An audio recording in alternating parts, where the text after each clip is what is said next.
देश दुनिया की तमाम बड़ी खबरों को देखने के लिए हमारे चैनल को सब्सक्राइब करें और बेल आइकन को दबाएं ताकि सबसे बड़ी खबर सबसे पहले आप तक पहुंच सके। आइए आपको दिखाते हैं इस वक्त की सबसे बड़ी खबर। राहुल गांधी की मनुस्मृति को लेकर की गई टिप्पणी पर विवाद बढ़ता जा रहा है। सुप्रीम कोर्ट की वकील नाजिया इलाही खान ने इस बयान को लेकर पुलिस में शिकायत दर्ज कराई है। नाजिया खान का आरोप है कि राहुल गांधी की टिप्पणी आपत्तिजनक है और इससे सामाजिक भावनाएं प्रभावित हो सकती हैं। उन्होंने पुलिस से मामले की जांच और उचित कार्रवाई की मांग की है। मामले को लेकर अब सियासी और कानूनी बहस तेज हो गई है। कि मैं तो कलमा भी पढ़ती हूँ और शहादा भी पढ़ती हूँ, और जब वंदे मातरम का गान मैं गाती हूँ तो मुझे अपने आप पे बहुत ही फ़ख्र महसूस होता है कि मैं खान ज़रूर हूँ, लेकिन मैं अपने कल्चर से, अपने संस्कार से, अपनी संस्कृति से, अपनी सभ्यता से मैं एक अच्छी प्योर हिंदू हूँ। और भारत का संविधान जब हम पढ़ते हैं तो भीमराव अंबेडकर जी ने जब संविधान लिखा था तो पहले पन्ने पर चित्र भगवान राम की दी थी। जिस तरीके से मनुस्मृति को उन्होंने डिफेम किया है, मनुस्मृति के एक अध्याय को उठा करके उन्होंने गलत शब्दों से खेल करके उन्होंने एक गलत मिसअंडरस्टैंडिंग क्रिएट करने की कोशिश की है। जिस अध्याय में पिता, पति और पुत्र की जिम्मेदारी अपने घर की महिलाओं के प्रति बताई गई है, उन्होंने उसको महिलाओं के फ्रीडम को छीनने पर उन्होंने डाइवर्ट कर दिया। मैं मानती हूँ कि भाई उनका अपना फ्रीडम ऑफ स्पीच है, उनका अपना फंडामेंटल राइट है, वो बोल रहे थे गलत सलत जो बोल रहे थे, लेकिन पीछे बैकग्राउंड में उन्होंने आदरणीय प्रधानमंत्री की तस्वीर क्यों लगाई? उन्होंने आदरणीय मुख्यमंत्री योगी आदित्यनाथ जी की तस्वीर क्यों लगाई? उन्होंने मोहन भागवत जी की तस्वीर क्यों लगाई?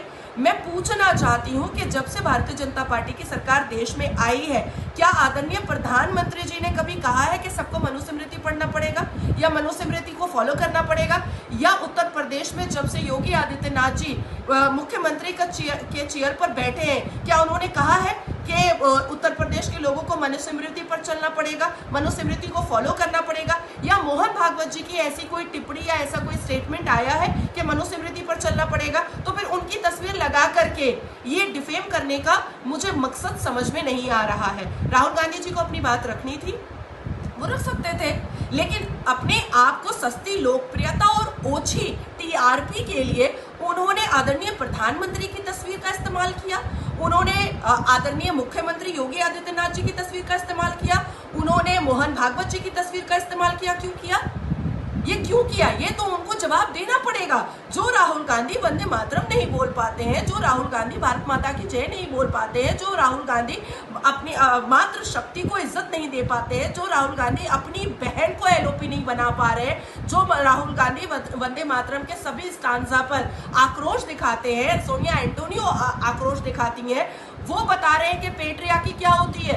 मंच पर एक हिजाब वाली बच्ची को खड़ा करके वो कह रहे हैं कि पेट्रियार्की से दूर हटो। अरे वो काला टेंट ही तो सबसे बड़ी पेट्रियार्की है।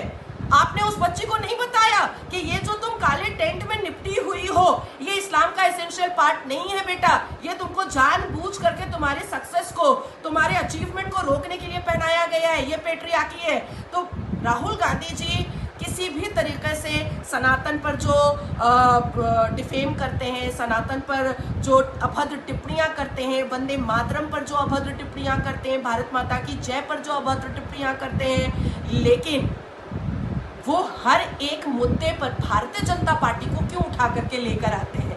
भगवान राम भारतीय जनता पार्टी नहीं है, मनुस्मृति भारतीय जनता पार्टी नहीं है, शिव जी भारतीय जनता पार्टी नहीं है, भगवान राम भगवान है, भगवान शिव भगवान है, राम मंदिर है।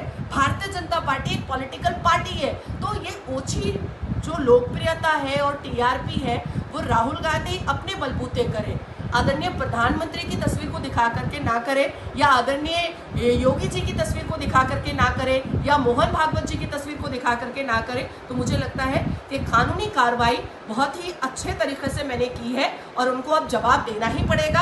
और अगर वो जवाब नहीं देंगे तो फिर देश की सर्वोच्च न्यायालय तक ये मामला जाएगा और देश की सर्वोच्च न्यायालय में वो अक्सर आकर के रिटन माफीनामा दे करके जाते हैं। तो वहां पर भी आप लोग देखिएगा कि माफीनामा दे करके जाएंगे, क्योंकि इसका जवाब तो उनके पास है ही नहीं कि वो एक छात्रों की गूंज एक प्लेटफॉर्म बनाए हैं जिसमें वो as a leader of opposition देश के वो अपने पार्टी का प्रचार कर रहे हैं, वो अपनी पार्टी की प्रशंसा करवा रहे हैं, वो छात्रों से संवाद कर रहे हैं। तो उस छात्रों के संवाद के बीच में आदरणीय प्रधानमंत्री की तस्वीर क्या कर रही है?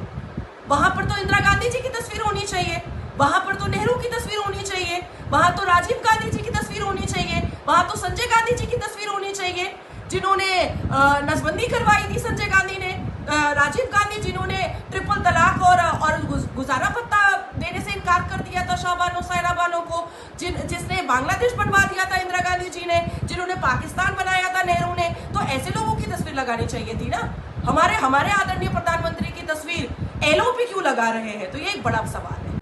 आपका टैलेंट, आपकी कहानी, आपकी पहचान अब बनेगी पूरे उत्तर प्रदेश और देश की आवाज सिर्फ journalist UP live news podcast पर। तो अगर आप भी अपनी पहचान को नई उड़ान देना चाहते हैं तो आज ही जर्नलिस्ट यूपी लाइव न्यूज से जुड़िए। ताजा खबरों, एक्सक्लूसिव रिपोर्ट्स और दमदार पॉडकास्ट और प्रेरणादायक कहानियों के लिए जर्नलिस्ट यूपी लाइव न्यूज को सब्सक्राइब करें।